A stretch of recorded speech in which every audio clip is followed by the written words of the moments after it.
মধ্যপ্রাচ্যে ছড়িয়েছে আবারও তীব্র উত্তেজনা। কুয়েত ও বাহরাইনে অবস্থিত একাধিক মার্কিন সামরিক ঘাঁটিতে ড্রোন ও ক্ষেপণাস্ত্র হামলার দাবি করেছে ইরানের ইসলামিক রেভলিউশনারি গার্ড কর্পস বা আইআরজিসি।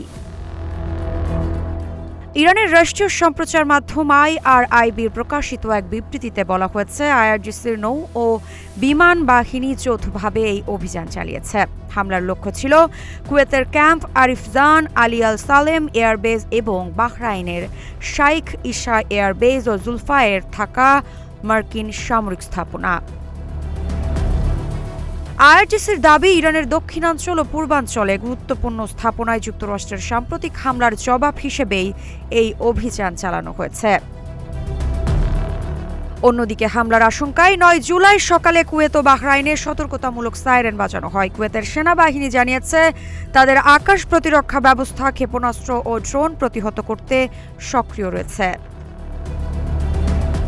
তবে হামলায় কী পরিমাণ ক্ষয়ক্ষতি হয়েছে বা কোনো হতাহতের ঘটনা ঘটেছে কিনা সে বিষয়ে এখনও যুক্তরাষ্ট্র আনুষ্ঠানিক কিছু জানায়নি। সিএনএনও বলছে, ইরানের এই দাবি স্বাধীনভাবে যাচাই করা সম্ভব হয়নি। এদিকে আইআরজিসি হুঁশিয়ারি দিয়েছে, যুক্তরাষ্ট্র আবার হামলা চালালে মধ্যপ্রাচ্যে থাকা আরও মার্কিন সামরিক ঘাঁটি তাদের পরবর্তী লক্ষ্যবস্তু হবে। মৃত্তিকা সিনহা বিশ্বাস, গ্রিন টিভি।